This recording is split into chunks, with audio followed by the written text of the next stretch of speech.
This is NDTV.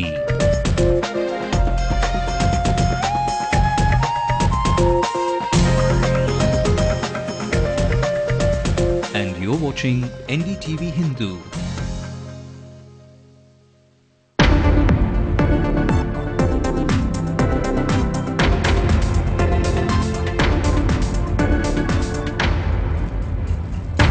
Protesting lawyers get what they want. Madras High Court orders a CBI probe into the death of a law student and a son of an advocate. The local police has miserably failed to investigate the crime. Who is the offender? Nothing has been done.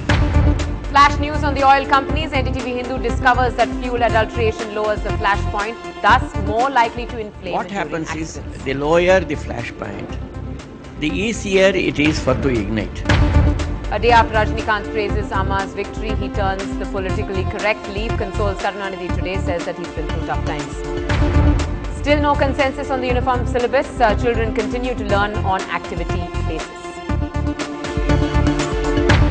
Tons of water available now, however, only the sewage-infested kind flowing through pipelines for some Arepuram residents. என்னோட Mrs வந்து ஒரு 4 டேஸா ஒண்ணும் இல்ல, சும்மா அந்த wash பண்ணினதுக்கு 4 days வந்து vomiting and dysentery. 3 injured as the paint factory goes up in flames at Sriperumbudur. Fire has been put out and fire tenders have the situation under control. RBI hikes the e-lending rates. What does that mean for your monthly EMI? Will it burn a hole in your pocket? Friday movie buffs, brace yourselves. Tomorrow is to be an entertainment galore event with Avan Event and Shah Rukh Khan.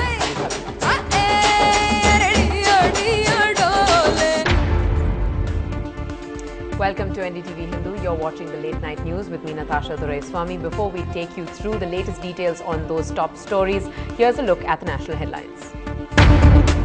The death of Swami Nigamananda brings focus the illegal mining around the Ganga that he's been protesting against. Students brace for Delhi University admissions today. This after SRCC announced 100% cut-off for BCom honours.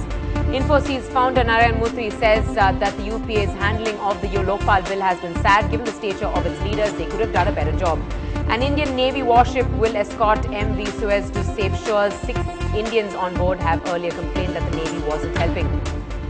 A setback to the Mumbai journalist murder probe. All 3 suspects arrested for Jaydev's murder are let off as there was no evidence.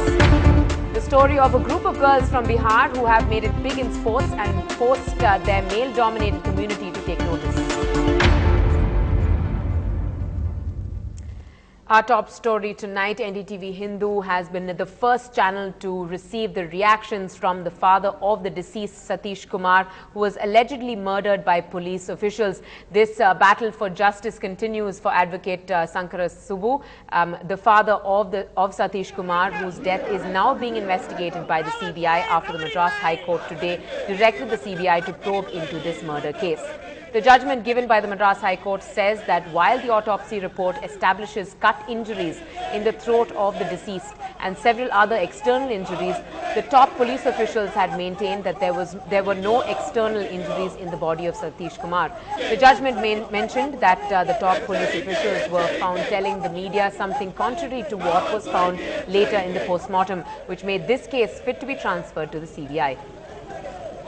We now bring you the father of Satish Kumar, advocate Sankara Subbu, who spoke exclusively to NDTV Hindu about the various paths that he had taken in order to find out what really happened to his son.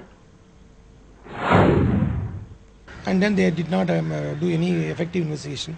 I only requested them to collect the tower details, the cell phone number. My son has got a cell phone and he was traveling in a motorcycle. So the through the cell phone locate the area. But they only find out the tower, and thereafter there is no effective investigation. And my efforts are, I am not satisfied with the investigation. Then our friends and colleagues moved to the High Court on 10/6. 10/6 moved the writ of habeas corpus. In the writ of habeas corpus, the High Court has passed an interim order to search the pond with the help of the firemen and form a team and other things and do the needful. But Saturday and Sunday, though they searched it, no effective search has been made. But only on Monday, the private channel Makkal TV reporter only with the effective search in the area found out that the body was thrown on the pond. That they will not do justice to the victim.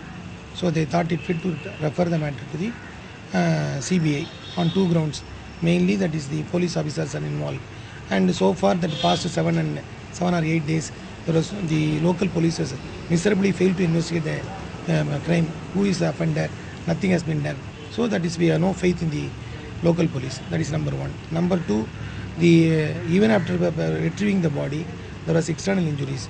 That was not, but local police said there was no external injuries. So that created a suspicion that they likely to screen the real offenders. So considering all these aspects, in order to grant fair justice to the victim, so the High Court is pleased to order CBI investigation. While the CBI will now probe the murder of law student Satish Kumar, this was after the victim's father, Advocate Sankara Subbu, filed a petition to get the case transferred to the CBI, alleging the police's hand in the murder. Now remember, the body of Satish was found in the ICF North Lake area, and a post-mortem in the case was concluded for 3 hours on Wednesday. Yeah, the Madras Division Bench has transferred the Satish Kumar murder case to CBI, and the court has directed every 15 days once the CBI status report has to file, and then it has been transferred to Joint Director CBI, and the Joint Director CBI to get an all approval from the Director from the New Delhi, and then they should start immediately, the action should be taken immediately, and the investigation should start forthwith. The court has been passed an order. As now the postmortem report has been filed. In the review of the postmortem report, it has been shown it is a clear case of murder. Earlier the case has been registered under section 174. Today it has been altered into 302. The Madras High Court Advocates Association today convened its general body and decided to go on boycott on account of and condemning the brutal murder of our association member's son, who is also a lawyer, Mr. Satish. The advocate, the father of this deceased, identified immediately suspected 2 police officers, and we decided and resolved to take action against those officers and also find out the truth. Who are the culprits? They must be booked, and they should brought it before they should be booked immediately, and they should bring it before the court of law. Moving on, the sudden spurt of accidents on our roads has once again fueled debate on the quality of our petroleum products. We at NDTV Hindu today bring you a study that shows almost all the various forms of fuel available in the Indian market are adulterated in some way or the other. Our reporter Bertilla brings you this special story. 21 precious lives were lost in the tragic bus accident in Vellore not many days ago. And I have here in Chennai with me a group of activists with a fresh perspective. They say the Vellore accident could have happened because of a low flash point of the diesel used. Simply put, a low flash point increases the risk of fire many times compared to a high flash point value. In India, flash point, which is the minimum temperature required for ignition, is 35 degrees Celsius. In the West, the standard is 55 degrees Celsius. When the demand for naphtha came down during 1968, the flash point was brought down to 55. Another reason was there was also an increase in the demand for diesel. So to increase the diesel production, also they brought down to 55.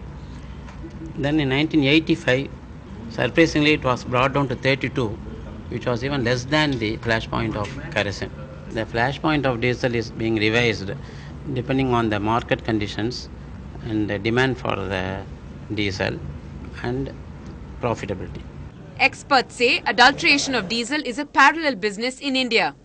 Adulteration of transport fuel does not just lead to economic losses, but also gives rise to serious issues like increased emissions polluting the environment and reportedly deteriorates the performance of automobiles using them. So experts point out that the government needs to take cue and look into this matter seriously and act swiftly. We want the standard for the flash point increased to 60 plus, 65, 66. Court in our country takes a long time, and this is why this case is thing, and we intend to call for an urgent hearing. I hope the courts will oblige. While activism may propel the government to focus on adulteration, many say consumers too should be more aware of what goes into their vehicles. With camera person Arun and reporter Bertla, Natasha for NDTV Hindu. Well, speaking of accidents, Namakkal has now become a highway of tragedy. 11 people died and several are injured in a van-truck collision on Wednesday. A maxi cab carrying 25 people who were returning from a funeral in Namakkal collided head-on with a lorry 20 kilometers away from the area. The lorry is said to have switched lanes and collided with the van. 8 women and 3 men lost their lives in the accident that saw 13 passengers seriously injured. The bodies are presently at the Namakkal Government Hospital and the injured are undergoing treatment at the Salem Government Hospital. Now over to the latest news on the superstar. He called on DMK Chief Karunanidhi and said that he has seen many ups and downs in his lifetime and must take care of his health. Rajnikant, who was discharged from Mount Elizabeth Hospital in Singapore, and now remember that he had also called up on the present Chief Minister Jayalalitha on Wednesday. When asked about when he'd be back in action in the state, the actor promised he'd return in 45 days' time.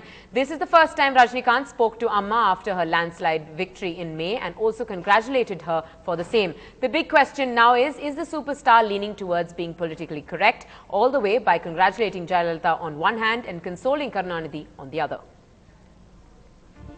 Well, we slip into a short break now on the bulletin, but coming up on the other side, a fire breaks out at Sri Perambuttur, 3 injured in this accident, and we bring you the latest details on that.